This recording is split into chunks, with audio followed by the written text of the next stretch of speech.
Hello everyone. तो आज है 19 अप्रैल और आज के इस वीडियो में हम लोग बात करने वाले हैं 19 अप्रैल से बनने वाले जितने भी करंट अफेयर के क्वेश्चन होंगे उनमें से कुछ इम्पॉर्टेंट क्वेश्चन को हम लोग यहाँ पे डिटेल में डिस्कस करेंगे। तो चलिए शुरू करते हैं अपने क्वेश्चन को और आते हैं अपने पहले क्वेश्चन पे। तो हमारा पहला क्वेश्चन पूछा जा रहा है कि हाल ही में विश्व धरोहर दिवस मनाया गया है, ये किस डेट को मनाया गया? तो 18 अप्रैल को हर एक साल जो है विश्व धरोहर स्थल दिवस मनाया जाता है। क्यों मनाया जाता है? ताकि सांस्कृतिक और जो प्राकृतिक धरोहर है उनके संरक्षण और उनके सम्मान को क्या किया जाए, बढ़ावा दिया जा सके और लोगों में जागरूकता बढ़ाई जा सके, इसलिए इस दिवस को 18 अप्रैल को हर एक साल मनाया जाता है। अगर हम इसके बारे में बात करें तो विश्व धरोहर दिवस या फिर इसी को विश्व विरासत दिवस के रूप में भी मनाते हैं, जो कि प्रतिवर्ष 18 अप्रैल को दुनिया भर में मनाया जाता है।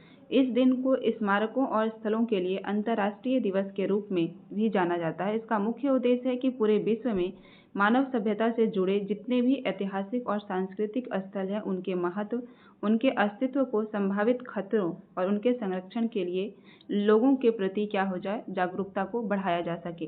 पहली बार जो है इसको कब मनाया गया था? तो 1983 में इसको पहली बार मनाया गया था और इसको मनाने के लिए जो आपको संस्था काम करती है वो है अंतर्राष्ट्रीय स्मारक और स्थल परिषद। अंतर्राष्ट्रीय स्मारक और स्थल परिषद के द्वारा जो है इस दिवस को मनाया जाता है। ठीक है। अगर हम यूनेस्को की बात करते हैं तो यूनेस्को को बनाया कब गया था? 1945 में इसको बनाया गया था और जब इसको बनाया गया था तब इसका हेडक्वार्टर कहाँ पे था? लंदन में इसका हेडक्वार्टर आपको देखने को मिलेगा। लेकिन 1946 में इसका हेडक्वार्टर चेंज कर करके कहाँ पे किया गया? पेरिस, फ्रांस में इसका हेडक्वार्टर किया गया। फ्रांस जो कि सीने नदी के किनारे पर स्थित है। अभी प्रेजेंट टाइम की अगर हम बात करें तो यूनेस्को तो यूनेस्को की लिस्ट में भारत के कितने साइट्स हैं? तो 43 साइट्स आपको देखने को मिलेंगे, जिसमें से सांस्कृतिक साइट्स की अगर हम बात करें तो इसमें है आपका 35। वहीं पर प्राकृतिक की बात करें तो प्राकृतिक हो जाएगा 7 और मिश्रित एक हो गया आपका मिश्रित। ये टोटल जो है 43 साइट्स आपको भारत के मिलेंगे। 1983 में भारत के कुछ साइट्स को शामिल किया गया था यूनेस्को की सूची में, जिसमें है अजंता की गुफा, एलोरा की गुफा, आगरा का किला और ताजमहल। इन 4 साइट्स को 1983 में शामिल किया गया था और तभी से लेकर के अभी तक जो है कुल 43 साइट्स इसमें आपको देखने को मिलेगा। 2023 में शांति निकेतन, जो कि आपका वेस्ट बंगाल में है, शांति निकेतन, इसको शामिल किया गया यूनेस्को की लिस्ट में। और होयसल के पवित्र परिसर, होयसल वंश के जो भी पवित्र स्थल थे, पवित्र परिसर, इनको भी यहाँ पे शामिल किया गया। ठीक है। उसके बाद 2024 में जिसको असम में स्थित जो मोइदम है,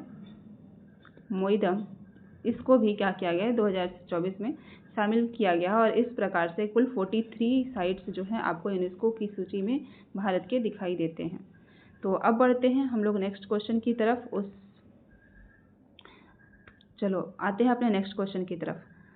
तो क्वेश्चन में आपसे पूछा जा रहा है कि हाल ही में न्यू शेपर्ड रॉकेट ने 14 अप्रैल 2025 को एक ऐतिहासिक सब ऑर्बिटल अंतरिक्ष उड़ान को पूरा किया है। इस रॉकेट को किस कंपनी के द्वारा बनाया गया है? न्यू शेपर्ड रॉकेट के द्वारा जो है कुल 6 महिलाओं को क्या किया गया है?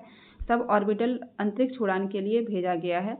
आपको बताना इस रॉकेट को किसके द्वारा बनाया गया है, किस कंपनी के द्वारा? तो इसको बनाया गया है ब्लू ओरिजिन जो कंपनी है, इसके द्वारा न्यू शेपर्ड रॉकेट को बनाया गया है। इसके तहत क्या किया गया है? इन 6 महिला यात्रियों को स्पेस के टूर के लिए यहाँ पे भेजा गया था 14 अप्रैल 2025 को। ये 10 मिनट के लिए स्पेस टूरिज्म के लिए गई थी 14 अप्रैल 2025 को और फिर ये वापस चली आई। ये जो है पृथ्वी से 100 किलोमीटर की दूरी पर, जो कि कर्मन रेखा को क्या करता है? टच करता है। यहाँ तक इन लोगों ने क्या किया है? इस उड़ान को भरा है। 14 अप्रैल 2025 को सुबह 9:30 बजे बैन हॉर्न वेस्ट टेक्सास में ब्लू ओरिजिन के न्यू शेपर्ड रॉकेट से स्पेस जर्नी शुरू की गई, जो कि 100 किलोमीटर यानी कि 62 माइल की ऊंचाई तक ले जाया गया। यहाँ पर पृथ्वी का गुरुत्वाकर्षण बहुत ही कम हो जाता है। 6 महिलाओं, जिसमें से एक पॉप स्टार कैटी पेरी हैं शामिल इसमें, इन 6 महिलाओं को यहाँ पर सैर कराया गया। 1963 में पहली बार सोलो की अगर हम बात करें तो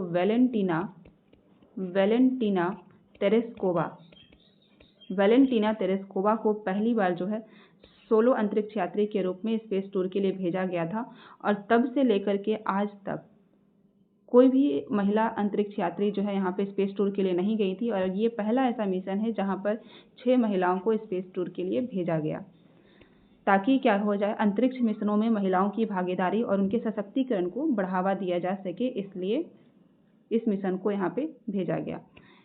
अगले क्वेश्चन पे आते हैं। रक्षा साहित्य महोत्सव कलम और कवच 2.0 का आयोजन कहाँ पर किया गया? तो इसका आयोजन जो है नई दिल्ली में स्थित आपका मनकेशा सेंटर है, मनकेशा सेंटर, यहाँ पर इसका आयोजन किया गया इस महोत्सव का, कलम और कवचम 2.0। कलम जो है इस महोत्सव का नाम पड़ा है APJ अब्दुल कलाम के नाम पर, जिनको मिसाइल मैन ऑफ इंडिया के नाम से भी जानते हैं। क्या? Missile man of India, missile man of India के नाम से इनको जाना जाता है। इन्हीं के नाम पर ये नाम पड़ा है। इसका आयोजन कहाँ पे किया गया है? नई दिल्ली के मनकेशा सेंटर में। इसका आयोजन जो है, इसका उद्घाटन कौन कर रहे थे? तो हमारे देश के रक्षा मंत्री जो हैं राजनाथ सिंह, इनके द्वारा इसका क्या किया गया? उद्घाटन किया गया है, और 15 अप्रैल 2025 को इस फेस्ट का आयोजन किया गया। नेक्स्ट क्वेश्चन पे आते हैं। देखो, रक्षा मंत्रालय के तहत पेंटागन प्रेस के सहयोग से, रक्षा मंत्रालय और पेंटागन जो प्रेस है इसके सहयोग से नई दिल्ली के मनकेशा सेंटर में साहित्य महोत्सव का आयोजन किया गया है। इस वर्ष इसकी थीम रही है रक्षा सुधारों के माध्यम से भारत के उदय की सुरक्षा करना। 15 अप्रैल 2025 को आयोजित इस कार्यक्रम में रक्षा प्रौद्योगिकी और भविष्य की युद्ध विधियों पर विशेष ध्यान केंद्रित किया गया, खासकर रक्षा निर्माण के संदर्भ में। नेक्स्ट क्वेश्चन पे आते हैं, और अगला क्वेश्चन है, कहा जा रहा है हाल ही में सैन्य गुप्तचर और इन्वेंशन में उनके असाधारण योगदान के लिए प्रतिष्ठित मैकग्रेगर मेमोरियल मेडल से कितने सैनिक कर्मियों को सम्मानित किया गया? तो ये 5 सैनिक कर्मियों को यहाँ पे सम्मानित किया गया है। मैकग्रेगर मेमोरियल मेडल, ये जो नाम पड़ा है, इस अवार्ड को पहली बार स्थापित किया गया था 3 जुलाई 1888 ईस्वी को स्थापित किया गया था। Major general Charles Metcalfe MacGregor के नाम पर इस अवार्ड का नाम पड़ा है। जो भी सैनिक गुप्तचर या फिर अन्वेषण या फिर जो साहसिक अभियान होते हैं उसमें अपनी वीरता और अदम्य साहस का प्रदर्शन करते हैं, उन सैनिकों को इस पुरस्कार से नवाजा गया है, और ये पुरस्कार 2025 में 2023 और 24 के लिए दिया गया है। किनके द्वारा? Chief of defence staff general Anil Chauhan ji के द्वारा इसको दिया गया है। ठीक है, और इस बार जो है ये पुरस्कार किनको मिला है? तो अगर हम बात करें तो भारतीय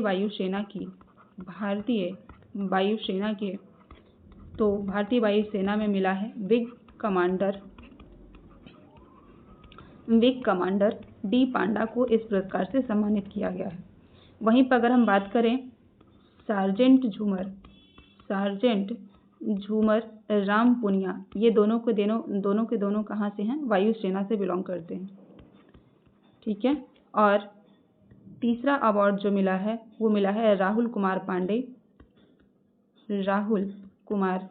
Pandey and Ram Ratan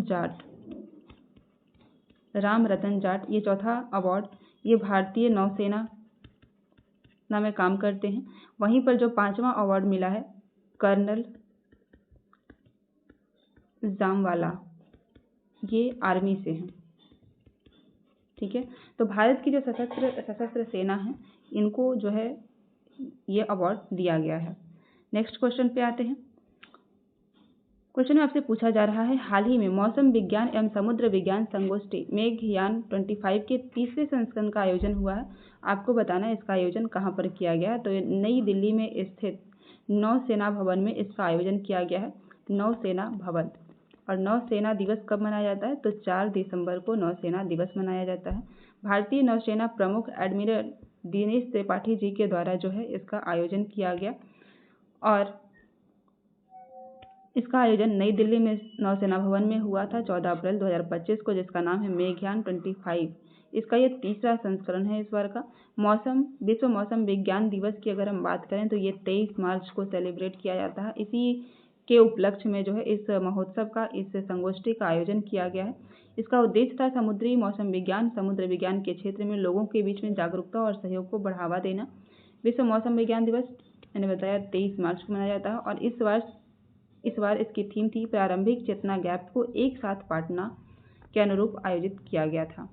next question पे आते हैं और क्वेश्चन में आपसे पूछा जा रहा है इंडिया जस्टिस रिपोर्ट 2025 के अनुसार कौन सा राज्य टॉप पर रहा है? इंडिया जस्टिस रिपोर्ट इसमें जो है टॉप पर कर्नाटक टॉप पर रहा है। बड़े और मध्यम राज्यों में कर्नाटक टॉप पर रहा। वहीं पे छोटे राज्यों की बात करें तो सिक्किम इसमें टॉप पर रहा है। ये इंडिया जस्टिस रिपोर्ट को न्याय प्रदान करने के मामले में राज्यों के प्रदर्शन को दर्शाता है, इसलिए इस रिपोर्ट को जारी किया जाता है। बिहार, छत्तीसगढ़ ये जो हैं आपके इन दो राज्यों में क्या हुआ है, जस्टिस के रूप में सुधार देखने को मिला है। इंडिया जस्टिस रिपोर्ट 2025 जारी की गई, जो कि न्याय प्रदान करने में भारतीय राज्यों की क्षमता और प्रदर्शन का व्यापक मूल्यांकन करता है।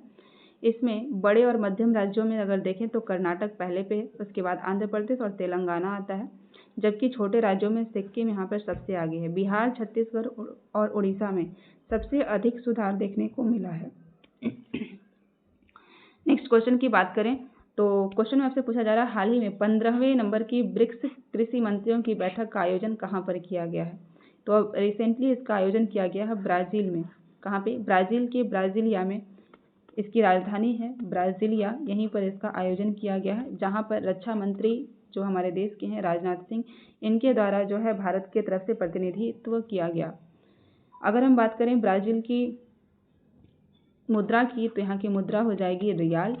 अगर हम ब्रिक्स की बात करते हैं, ब्रिक्स को बनाया गया था 2001 ईस्वी में। जब बनाया गया था तो इसका नाम था BRIC, यानी कि ब्राज़ील, रशिया, इंडिया और चाइना।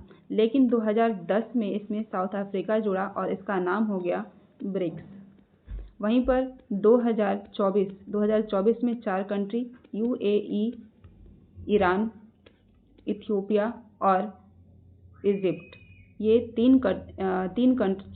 4 कंट्री को जोड़ा गया और 2025 में जो है इंडोनेशिया 10वें कंट्री के रूप में यहाँ पर शामिल हुआ। इस प्रकार से टोटल जो अभी ब्रिक्स में कुल कितने कंट्री देखने को मिल रहे हैं, तो टोटल 10 कंट्री आपको देखने को मिलेगा। और कृषि मंत्रियों की 15वीं बैठक जो है ब्राज़ील में कंडक्ट करवाया गया। केंद्रीय कृषि एवं किसान कल्याण तथा ग्रामीण विकास मंत्री शिवराज सिंह चौहान जी के द्वारा 17 अप्रैल 2025 को ब्राज़ील के ब्रासिलिया में आयोजित होने वाले ब्रिक्स कृषि मंत्रियों की 15वीं बैठक में भारतीय प्रतिनिधित्व का नेतृत्व कर रहे थे। इस बैठक का विषय है ब्रिक्स देशों के बीच सहयोग, नवाचार और न्याय संगत व्यापार के माध्यम से समावेशी और सतत कृषि को बढ़ावा देना इसका मुख्य एम होगा।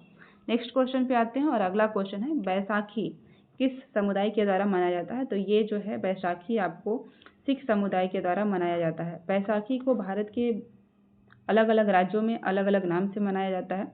जैसे अगर बैसाखी की बात करें तो ये इस नाम से पंजाब और हरियाणा में मनाया जाता है। वहीं पे अगर हम पश्चिम बंगाल की बात करें तो यहाँ पे पोइला बैसाख के नाम से यहाँ पे मनाया जाता है। और असम की बात करें तो असम में रोगाली बिहू के नाम से इस त्यौहार को मनाया जाता है। ये जो त्यौहार है बैसाख के पहले दिन मनाया जाता है। सिखों का ये क्या है? नववर्ष है और बसंत ऋतु के शुरुआत का ये त्यौहार है। लेकिन पहली बार ऐसा है जब भारत के बाहर यानी कि वाशिंगटन में इसको पहली बार इस त्यौहार को सेलिब्रेट किया गया है और हर साल इसको सेलिब्रेट करने की घोषणा भी की गई है। 13 या 14 अप्रैल को इसको इस बार मनाया गया।